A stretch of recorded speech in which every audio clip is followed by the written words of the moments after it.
Krishna Hare Hare Hare Rama Rama Rama Hare Hare। नमस्कार, radio मानव रचना 107.8 FM पर मैं हूं सरता आपके साथ और शुरू हो चुका है प्रोग्राम आत्मदर्शन। जी हाँ, प्रोग्राम आत्मदर्शन जिसमें हम बात करते हैं प्रभु कृष्ण की लीलाओं का वर्णन करते हैं।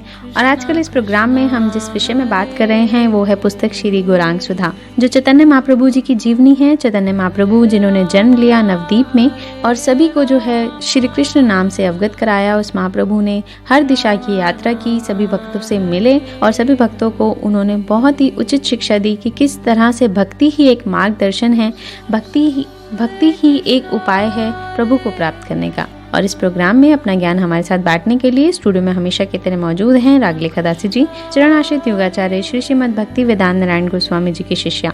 रागलेखा दासी जी, आपका स्वागत है हमारे स्टूडियो में। हरे कृष्ण। रागलेखा दासी जी, हम बात कर रहे हैं चैतन्य महाप्रभु जी की, उनकी जीवनी इस पुस्तक में प्रकाशित है श्री गौरांग सुधा। और ये पुस्तक जो है बहुत सारे प्रसंगों को जो है प्रकाशित कर रही है कि किस तरह से प्रभु बचपन से उनका वर्णन इसमें है कि किस तरह से वो पैदा हुए, फिर बड़े हुए, इतना सुंदर उनका स्वरूप रहा। और शुरू से ही जब से वो पैदा हुए श्री कृष्ण का रूप हैं, लेकिन उन्होंने एक साधारण मनुष्य के रूप में अपना जीवन शुरू किया, लेकिन धीरे धीरे आगे बढ़ते गए और लोगों को उनके व्यवहार से, उनकी सुंदरता से ये समझ आ गया कि वो स्वयं एक प्रभु हैं। और अब उन्होंने हर दिशा की यात्रा की है, सभी को मार्गदर्शित किया है, सभी को अपने दर्शन कराए हैं। और पिछले एपिसोड में आपने हमें बताया कि किस तरह से वो जगन्नाथपुरी वापस आ गए हैं और अब वो जाना चाहते हैं वृंदावन। तो आप इस कड़ी में बताइए कि क्या उनकी वृंदावन की यात्रा शुरू हो गई और किस तरह से रही। जी, अब प्रभु ने 4 मास पुरी में बिताए और इसके बाद उन्होंने 4 मास में जगन्नाथ रथ यात्रा हुई और भक्तों को लेकर उन्होंने जगन्नाथ जी के सामने नृत्य कीर्तन किया जी। फिर 4 मास के बाद उन्होंने फिर से वृंदावन जाने की इच्छा की और उन्होंने राय रामानंद स्वरूप दामोदर से कहा कि आप दोनों मेरी सहायता करें जिससे मैं निर्विघ्न रूप से वृंदावन जा सकूं। मैं रात को उठकर अकेले ही भाग जाऊंगा, किसी को भी साथ लेके नहीं जाऊंगा। अच्छा। मेरे जाने के बाद यदि कोई मेरे पीछे आए तो आप उसे समझा बुझा के रोक लीजिएगा। इसलिए दोनों मुझे हंसते हुए आज्ञा प्रदान कीजिए, मन में किसी प्रकार का दुख नहीं करेंगे। यदि आप लोग आनंद पूर्वक मुझे आदेश देंगे तो मेरी यात्रा सुख पूर्वक होगी। ऐसा सुनकर दोनों कहने लगे, प्रभु आप तो स्वतंत्र ईश्वर हैं, हम जानते हैं कि आपकी ऐसी इच्छा होगी, आप वही करेंगे, किंतु कृपा पूर्वक एक हमारी प्रार्थना सुनिए। आपने कहा कि तुम लोगों के सुख में मेरा सुख है, तो यदि आपकी हमारे प्रति ऐसी कृपा है तो हे दया में हमारी इच्छा है कि आप एक उत्तम ब्राह्मण को अपने साथ लेके जाइए। वे मार्ग में आपके भिक्षा करके लेकर आएगा आपके लिए और भोजन बनाकर आपको खिलाएगा। और मार्ग में सभी स्थानों में ऐसे ब्राह्मण के घर नहीं है जिनके घर का पका हुआ भोजन आप कर सके, क्योंकि प्रभु तो माधुकरी करके खाते थे भिक्षा मांग के। लेकिन कई बार ब्राह्मण नहीं मिलने से तो नहीं ले सकते, तो फिर वो कच्चा लेकर आएंगे, दाल चावल या कुछ भी, और या उसको पकाएंगे कौन, और लकड़ी बीनना, जलाना, उसको पकाना, ये सब प्रभु तो प्रेमाविष्ट रहते थे, उनको तो होश नहीं था। तो इसलिए उन्होंने कहा हमारा निवेदन है कि आप एक ब्राह्मण को ले जाइए जो आपके सारे सेवाएं, जल लाना, आपके कपड़े पचाना, ये सारा कार्य करेंगे। तो सुनकर प्रभु ने इसके अलावा वो जल पात्र लाएगा, वस्त्रों को लेकर चलेगा। ये सुनकर प्रभु कहने लगे, मैं अपने साथ किसी को भी लेकर नहीं जाऊंगा, क्योंकि यदि मैं एक को साथ लेके जाऊंगा तो दूसरा मन में दुख पाएगा। यदि कोई ऐसा व्यक्ति हो जो नया हो और साथ ही जिसका मन स्निग्ध भी हो तो उसे अवश्य ही अपने साथ ले जा सकता हूँ जी। ये सुनकर स्वरूप दामोदर बोले कि ये बलभद्र भट्टाचार्य आपके प्रति प्रगाढ़ इसकी भक्ति है, ये परम पंडित है, सज्जन है। पहले जब आप नवद्वीप आए थे तो ये आपके साथ ही आया था। इसकी इच्छा है कि समस्त तीर्थों में भ्रमण करने की। इसके साथ इसका एक विप्र सेवक भी है, अतः ये स्वयं मार्ग में आपके लिए भिक्षा करके ले आएंगे और आपको भोजन बना के खिलाएंगे। और इनका सेवक आपके वस्त्रों और जल पात्र को लेकर चलेगा। इस प्रकार वन पथ में किसी प्रकार का कोई कष्ट नहीं होगा, क्योंकि वन मार्ग से जाना था प्रभु को, तो ऐसे तो नहीं जाते थे। तो इसलिए आप इन्हें अपने साथ लेके जाएंगे तो हमें बड़ी प्रसन्नता होगी और हम निश्चिंत हो जाएंगे। प्रभु ने उनकी बात स्वीकार कर ली। उसी दिन रात को जगन्नाथ जी का दर्शन कर प्रभु ने उनसे आज्ञा ली और आधी रात को बलभद्र भट्ट और उनके सेवक को लेकर चुपचाप चल पड़े। प्रातःकाल प्रभु को ना देखकर भक्त लोग बड़े व्याकुल हो गए और उन्हें चारों ओर खोजने लगे। ये देखकर स्वरूप दामोदर ने सबको समझाया। उनके समझाने पर सभी लोग उनकी प्रभु की इच्छा को मानकर शांत हो गए। उधर प्रभु ने मुख्य मार्ग छोड़ दिया और जंगल का रास्ता पकड़ लिया, क्योंकि मुख्य मार्ग में लोग बाग, भीड़ भाड़, ये वो शोर शराबा, तो वन मार्ग में सिर्फ जंगल के प्राणी और वनस्पति लता, ये सब, इसका आनंद प्रभु लेना चाहते थे। तो निर्जन वन में प्रभु आनंदमत होकर कृष्ण कीर्तन करते हुए जा रहे थे। उस अति घनघोर वन में हाथी, बाघ, गैंडा, जंगली सूकर, हिंसक प्राणी झुंड के झुंड विचरण कर रहे थे। बलभद्र भट्टाचार्य और उनके सेवक भय के कारण कांप रहे थे, परंतु उनके बीच में से प्रभु कीर्तन करते हुए जा रहे थे। वे इतने भावों में डूबे थे कि उन्हें ज्ञान ही नहीं था कि मार्ग में क्या हो रहा है। आश्चर्य की बात यह थी कि प्रभु का दर्शन करते ही सभी पशु मार्ग से हट जाया करते थे। एक दिन मार्ग में एक भयंकर बाघ सो रहा था। प्रेमाविष्ट होके जा रहे प्रभु का चरण उसके शरीर पे पड़ गया। प्रभु बोले, कृष्ण बोल। प्रभु बोले बाघ को, कृष्ण बोल। प्रभु के चरण स्पर्श होते ही बाघ उठकर खड़ा हो गया, कृष्ण कृष्ण कहकर नाचने लगा। अच्छा। और एक अन्य दिन प्रभु नदी में स्नान कर रहे थे। उसी समय एक मतवाले हाथियों का दल जल पीने के लिए नदी पर आया। उसी समय प्रभु नदी में आचमन आदि कर रहे थे। तब हाथी प्रभु के सामने आ गए। प्रभु ने कृष्ण कहो ऐसा कह के उनके ऊपर जल फेंका। तो जल की बूंदे जिस हाथी के ऊपर पड़ी, वही हाथी कृष्ण कृष्ण कहकर प्रेम से नाचने लगा। अच्छा। और भूमि पर लेटकर चित्कार करने लगा। यह अद्भुत दृश्य देखकर बलभद्र और उसके सेवक आश्चर्यचकित रह गए। मार्ग में प्रभु उच्च स्वर से कीर्तन करते हुए जा रहे थे और प्रभु के अमृत से अधिक मधुर कंठ ध्वनि को सुनकर हिरणों के दल दौड़ते हुए आए और मंत्र मुग्ध होकर प्रभु के दाएं बाएं चलने लगे। ये देखकर प्रभु स्नेह से उनके शरीर पर हाथ फेरते और आनंद विभोर होकर एक श्लोक पढ़ने लगे। श्रीमद् भागवतम का 10वें स्कंद का 21वें अध्याय का 11वां श्लोक। धन्य स्म मोड़गतयो अपि हिरण्येता या नंद नंदन उपात विचित्र वेशम आकर्ण्य वेणु रणितम सह कृष्ण सारा पूजाम ददु विरिचिताम प्रणयावलोका। अर्थात ये मूढ़मती हिरण्या धन्य हैं, क्योंकि इन्होंने विचित्र वेशधारी नंदनंदन का दर्शन कर और उनकी वेणु ध्वनि सुनकर कृष्णसार हिरणों के प्रति प्रणय अवलोकन के द्वारा उनकी पूजा की है। तो हिरनियों ने क्या किया, जब कृष्ण ने वेणु ध्वनि सुनाई तो वो लोग आ गई और अपलक दृष्टि से कृष्ण को निहार रही हैं और कान खड़े करके उनका वेणु ध्वनि सुन रही हैं। तो वो अपने आंखों के द्वारा कृष्ण का अर्चन कर रही है प्रणयावलोके, और वो कानों से उनकी ध्वनि सुन रही है। तो एकदम चित्र लिखित हो गई जी, मतलब एकदम स्टैचू बन गई। वो ना हिल रही है ना डूब रही है, बस खाली उनको देख रही हैं। जी जी। तो उसी समय एक बड़ी आश्चर्यजनक घटना घटी। 5-7 बाघ आए और उन्होंने उन हिरनियों के साथ मिलके प्रेम से प्रभु को निहारते हुए प्रभु के साथ साथ चलने लगे। तो बाघ और हिरन एक साथ नहीं रहते तो खा जाता है। हाँ। तो इसलिए वो इस वक्त प्रेम में सब इतने विवल हो गए कि सिर्फ उनको प्रेम ही उतना हिंसा छोड़ के प्रेम में विवल हो गए। जी जी। तो ये देखकर प्रभु को वृंदावन का स्मरण हो आया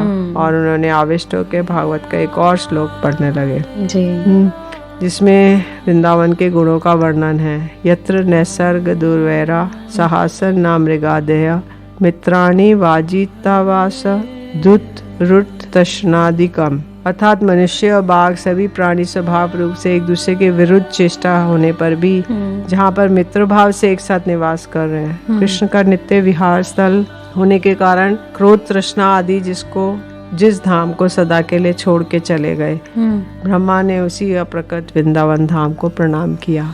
ब्रह्मा जी ने जी। हाँ, वो पहले भी ब्रह्मा जी के साथ जब हम वो यशोदा और श्री कृष्ण की वो जो वृंदावन की कहानियाँ सुनते हैं, उसमें भी कुछ ऐसा ही था कि जब श्री कृष्ण मुरली बजाते थे तो बहुत सारी जो हैं गैयाँ और बहुत सारे जितने भी जंगल के जानवर होते थे वो दौड़े चले आते थे। यहाँ पर भी कुछ उसी तरह से वर्णित किया गया है कि जब प्रभु वृंदावन की ओर जा रहे हैं तो इसी तरह से मार्ग में जंगल में मिलने वाले सभी जीव जंतु जानवरों को प्रेम का ही पाठ वो पढ़ा रहे हैं और सब जो है जानवर इकट्ठे होकर उनकी मधुर ध्वनि को सुन रहे हैं, उनकी बांसुरी को सुनने की कोशिश कर रहे हैं और इतना सुंदर वर्णन जो है प्रेम भाव का यहाँ पर भी प्रकाशित किया गया है। जी, आगे और भी जानेंगे इस कड़ी में, वृंदावन की यात्रा को कंटिन्यू करेंगे, लेकिन इस भजन के बाद सुनिए एक प्यारा सा भजन, फिर लौट कर आती हूँ। आप जुड़े रहिए रेडियो मानव रचना 107.8 FM के साथ प्रोग्राम आत्मदर्शन में। अगर आप भी कुछ कहना चाहते हैं इस प्रोग्राम के विषय में, आपकी कोई राय है तो हमें ज़रूर SMS करें 8010781078 पर। जुड़े रहें प्रोग्राम आत्मदर्शन के साथ। Feel good, feel live.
गिरिधा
कृपा करो श्री राधे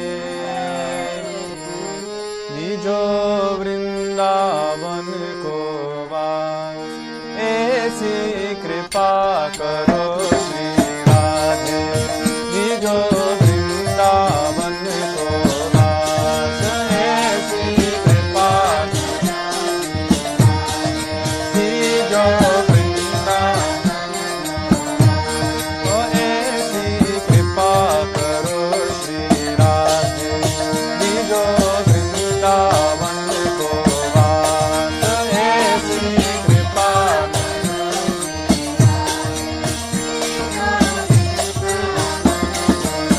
वृंदावन को वास दीजो हरि भक्तन को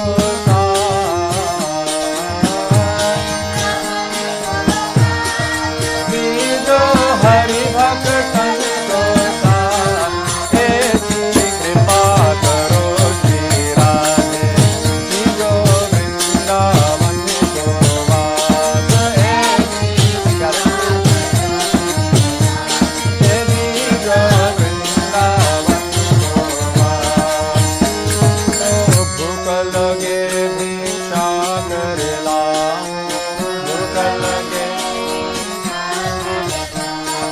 ब्रजवासिन के ठुकर पाओ ब्रजवासिन के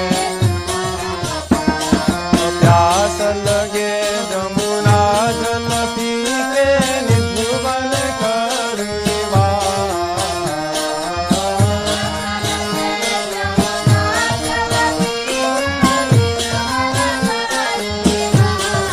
ऐसी कृपा करो श्री राधे निजो वृंदावन को वास ऐसी कृपा करो श्री राधे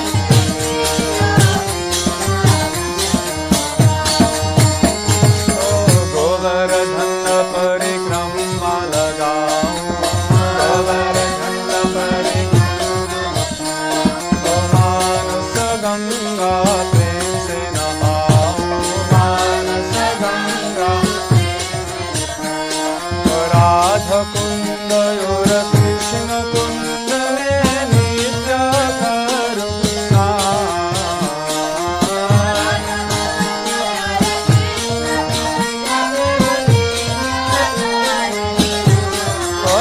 ऐसी कृपा करो श्री राधे निजो वृंदावन को वास ऐसी कृपा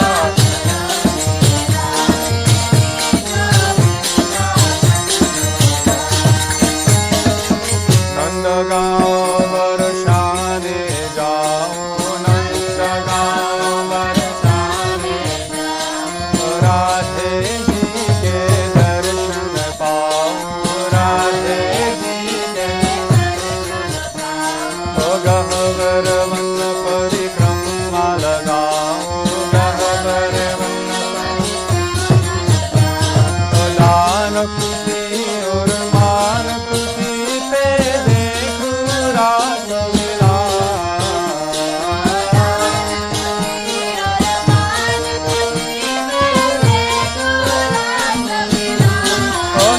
कृपा करो श्री राधे निजो वृंदावन को वास ऐसी कृपा करो Shri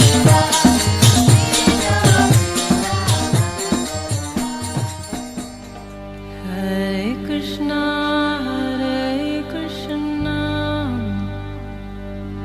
Krishna Krishna, Hare Hare,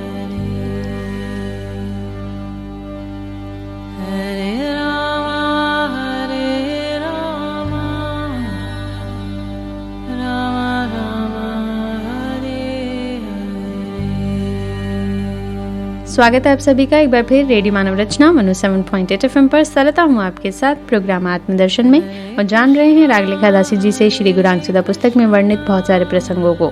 प्रभु किस तरह से लीलाएं करते रहे, प्रभु ने किस तरह से अपने भक्तों का मार्गदर्शन किया, यह सब हम जान रहे हैं। और अब जो हम जान रहे हैं वो है श्री कृष्ण की यानी कि चैतन्य महाप्रभु जो उन्हीं का रूप है, वो है वृंदावन की यात्रा। वो वृंदावन की यात्रा पर निकल चुके हैं। उनके साथ बलभद्र हैं और एक सेवक हैं जो उनके साथ चल पड़े हैं और प्रभु जो है जंगल मार्ग से होते हुए जा रहे हैं वृंदावन की ओर। जी रागलेखा दासी जी, अब सभी जो बाघ, हिरन हैं, प्राणी हैं, जितने भी उस जंगल में, सभी मंत्रमुग्ध हैं प्रभु के दर्शन करके और सभी एक साथ मिलकर श्री कृष्ण के जो है वो स्मरण कर रहे हैं। आगे इस कड़ी में क्या हुआ?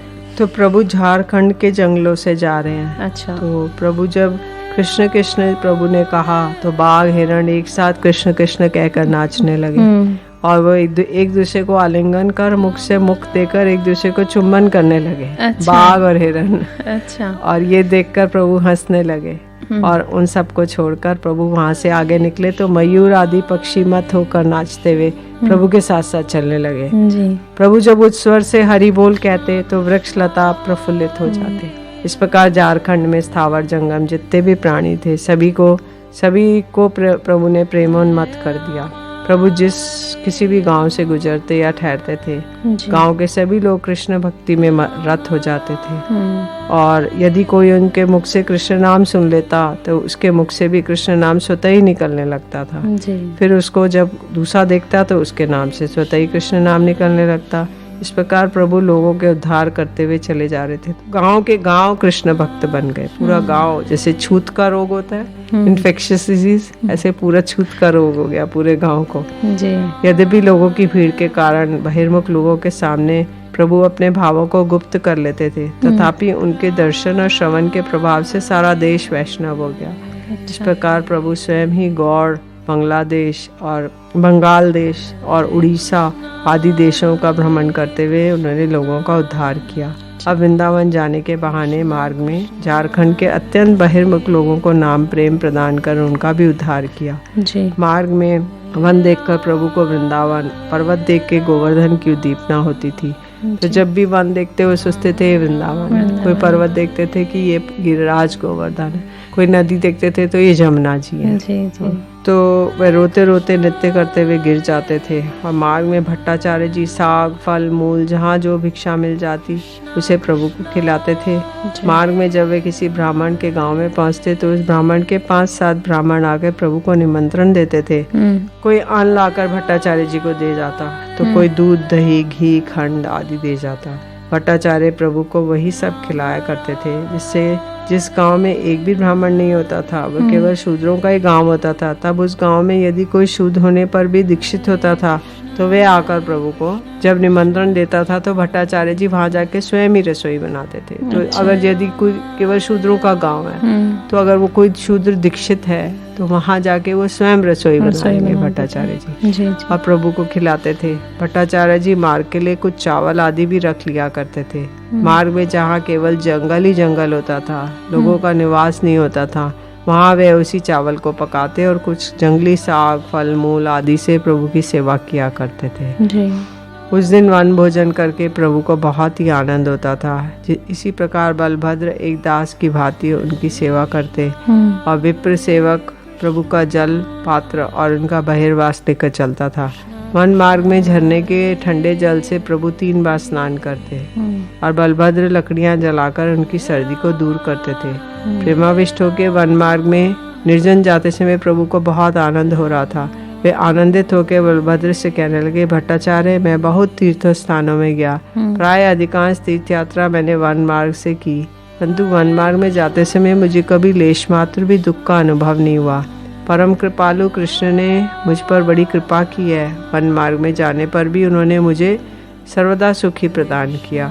तो आज भी झारखंड में जहाँ जहाँ महाप्रभु गए तो वहाँ पे हाथी के चिन्ह, सर्प के चिन्ह, बाघ के चिन्ह, चरण चिन्ह और शिलाएं गली हुई हैं। तो वो सारे चिन्ह हैं, अभी महाप्रभु के चरण चिन्ह। तो आज भी झारखंड में वो उन स्थानों में हैं।